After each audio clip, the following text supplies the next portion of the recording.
Welcome back to Tanya in 5. The last few days we have been studying chapter 26.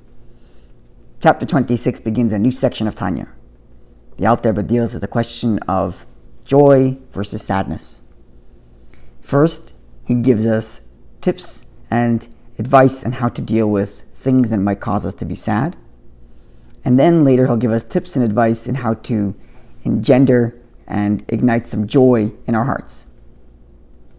But first, at the beginning of chapter 26, he begins with the simple question of, why should I be happy? Who needs my happiness? What's it for? And he explains that in order to serve God properly, I must be happy. He gives the example of two people wrestling. Even if one were stronger than the other, if the strong one was feeling heavy and lazy, then the weaker one might win. Likewise, our godly soul might be much stronger than our animal soul.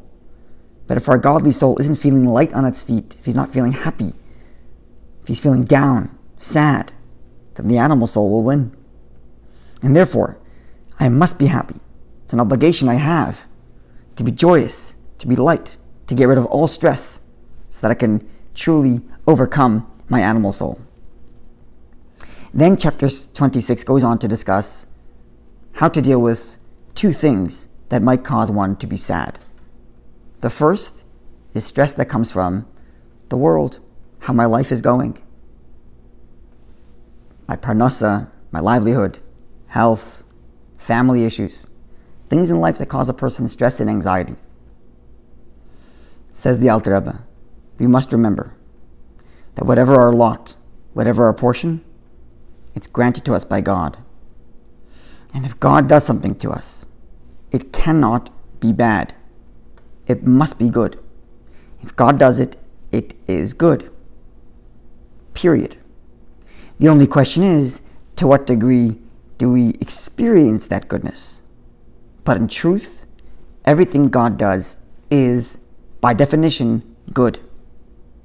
In fact, says the Alter Rebbe, things that appear and are experienced in our lives to be not good actually come from a much deeper, higher, good spiritual source. God's love for us is so deep that oftentimes it cannot be experienced in our physical world because we are too low to be able to experience something as lofty as that. And therefore in our experience it comes out in a not pleasant experience.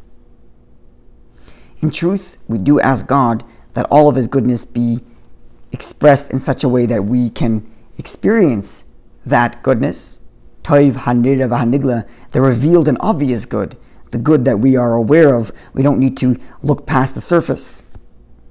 But this does not change the fact that beneath all experiences, beneath all things that happen in this world, is God's ultimate goodness.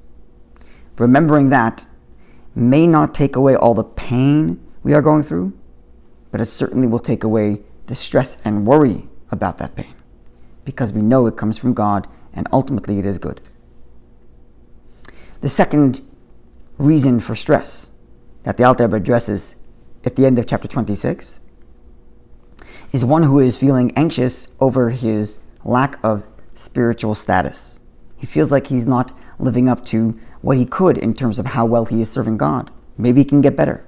Maybe I did sins in the past and it's causing me stress and anguish. How do I deal with that? Well, seemingly this is a good stress to have. Don't we all want to feel bad about our sin? Don't we all want to feel bad about the lack of our spiritual achievement?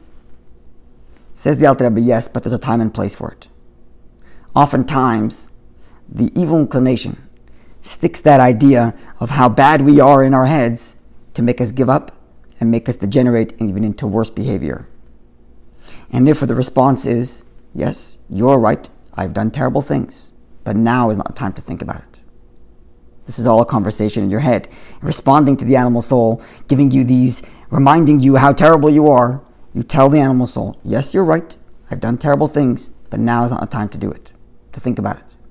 When I'm ready to sit down and do an internal examination of how I'm doing, and I'm ready to do teshuvah for it, and I'm going to emerge joyous knowing that I've been cleansed after my tshuva, that's the right time and that's the right way in which I'm going to think about my terrible past behavior. But now, God is waiting for me to serve Him with joy. The takeaway from all of this is something remarkable. The beginning of how to achieve joy is to understand why I should be happy.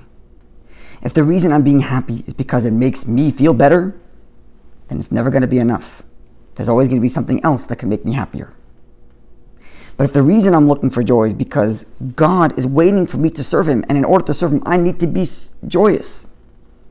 God's waiting for me to be happy. Then there's nothing that can get in the way of that journey to happiness, because there's always something I can do to serve God with joy.